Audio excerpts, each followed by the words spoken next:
Você por acaso quer saber como que é o tratamento para ansiedade social? Eu te conto nesse vídeo. Olá pessoal, sejam muito bem-vindos ao canal que tem tudo sobre ansiedade social. Eu sou Juliana Bueno, sou psicóloga e vem comigo conversar sobre esse assunto. Bom, se você já procurou terapia antes, sabe que há diversas abordagens da psicologia diferentes. E para o tratamento da ansiedade social também existem abordagens diferentes.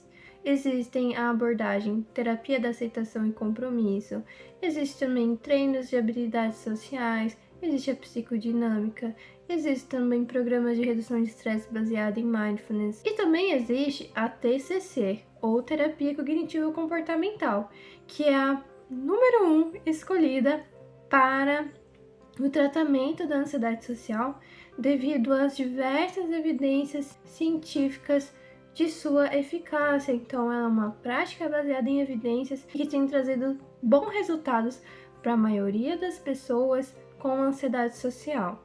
A TCC é a abordagem que tem evidências mais concretas para o tratamento da ansiedade social. E a depender da gravidade da ansiedade social, a terapia e o tratamento medicamentoso juntos podem ser muito benéficos. A TCC também facilmente pode ser adaptada para o formato online, tornando ela assim mais acessível para mais pessoas. Tendo somente um celular e uma internet, já se torna super possível de fazer uma terapia aí no conforto da sua casa. Isso é totalmente possível. Ok, e o que esperar de um tratamento TCC? Bom, então nas primeiras sessões, principalmente na primeira e na segunda, vai ser o processo de avaliação. Então é o momento em que o psicólogo vai avaliar o quanto a ansiedade social está te afetando, né? Na intensidade da ansiedade, na frequência, na duração dessa ansiedade, se ela acontece antes, durante ou também após as situações sociais. Quais prejuízos na sua vida está te causando? Que áreas da sua vida estão prejudicadas por conta da ansiedade social? Então, quando começou, então é avaliada a sua história de vida, né? Como que foi, quando que começou, se iniciou na infância, se iniciou na adolescência, como que foi o seu período escolar, que habilidades sociais talvez estejam comprometidas, se estão, se não estão, e quais situações sociais que você tem medo, que você tem ansiedade. Então se são situações de interação social, se são situações de desempenho, né, de desempenhar algo na frente dos outros, situações em que você se sente observado de alguma forma. O que você tem evitado na sua vida também devido à ansiedade social, né? O que você não está fazendo nesse contexto atual da sua vida que você gostaria de estar fazendo. E também o que você pensa, sente e faz diante das situações sociais. Então, se há comportamentos de segurança, por exemplo, de encurtar situações sociais para tentar suportá-las da melhor forma, dificuldade de contato visual também, ou só sair de casa se for acompanhado, então coisas desse tipo. Então tudo isso vai ser avaliado para poder montar as suas metas para terapia. Então dessa forma a gente consegue saber no que a gente tem que intervir, né? Quais são as suas questões e o que você quer alcançar e o que você quer fazer que hoje você não está fazendo para assim se tornar suas metas para terapia. Então é dessa forma que a gente trabalha assim nas primeiras sessões de avaliação. E também vamos avaliar se há a presença de comorbidades, né? O que são comorbidades? São outros transtornos que acabam se desenvolvendo além do transtorno de ansiedade social. Então, por exemplo, transtorno do pânico, se há o transtorno do pânico, se há também depressão, né? Porque é muito comum ter isso, a depressão como comorbidade, né? Quando a ansiedade social já é um grau assim mais grave, porque aí, se há presença de comorbidades, então isso vai afetar também, né, o plano de tratamento.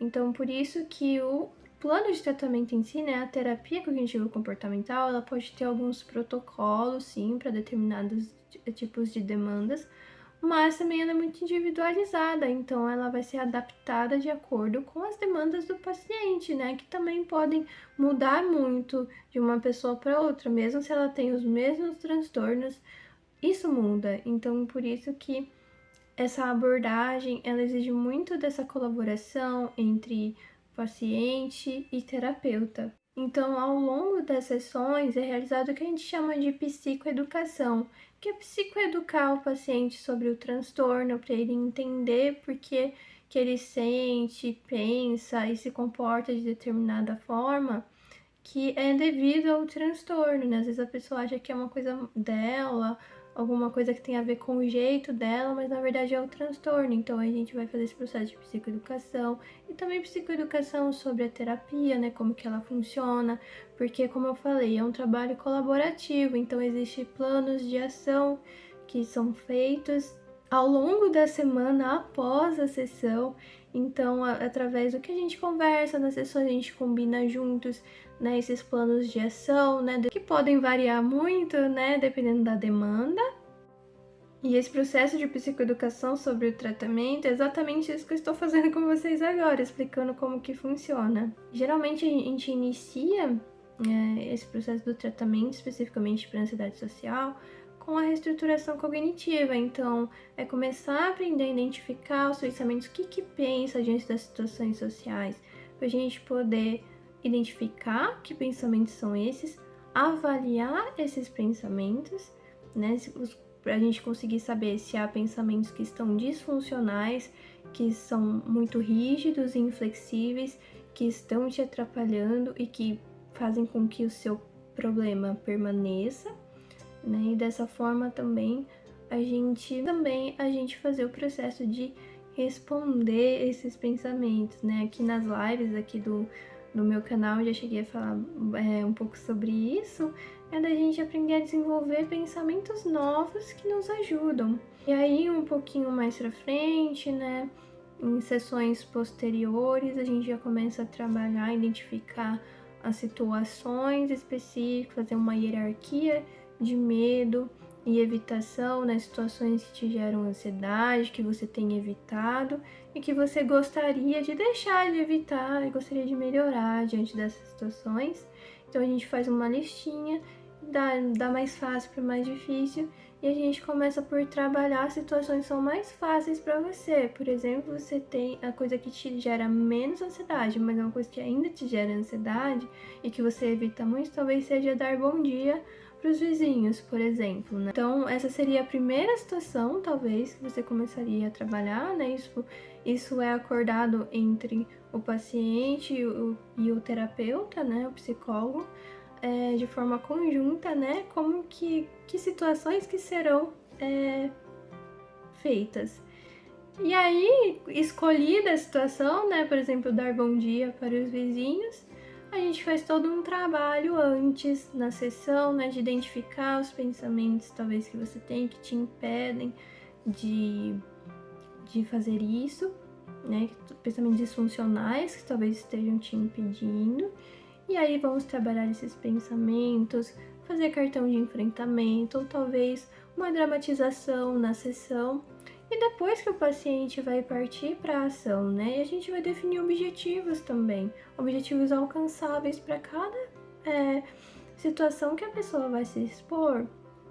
Então, por exemplo, dar somente o bom dia é um objetivo específico. Dar bom dia para um vizinho, por exemplo, é um objetivo específico que pode ser alcançado ali muito mais facilmente do que dar bom dia para todos os vizinhos, né? Então, dar bom dia para pelo menos um vizinho que se deparar. Então, é isso, né? Definir objetivos alcançáveis junto com o paciente.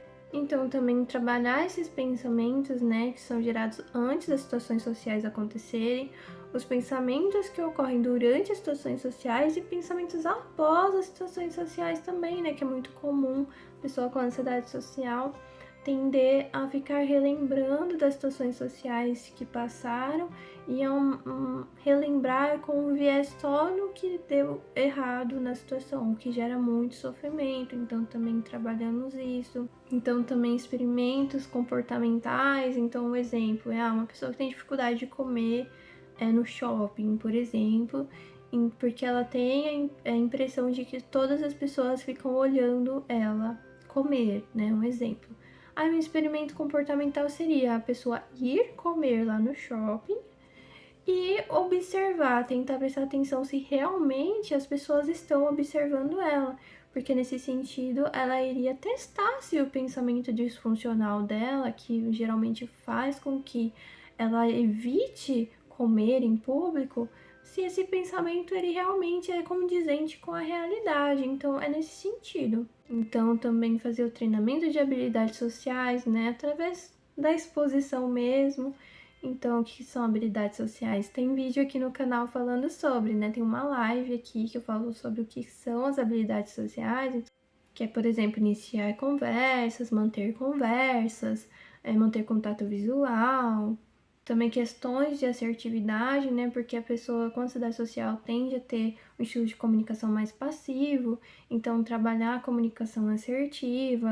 E também técnicas de manejo de estresse, técnicas de relaxamento, né? Como, por exemplo, respiração diafragmática para buscar se acalmar, situações sociais. O mindfulness também, né? Que é uma técnica que é mais de longo prazo, né? Que a gente aprende a aceitar a nossa experiência no momento presente sem julgamento, a não se envolver com pensamentos de ruminação, tanto do passado quanto do futuro, viver mais o presente, parar de se julgar e praticar a aceitação da minha experiência no presente. Então, os conceitos do mindfulness também podem ajudar bastante nesse processo, mas isso vai variar muito, né, de paciente para paciente, quais técnicas que fazem mais sentido para o paciente, quais técnicas realmente o ajudam para as demandas que ele traz.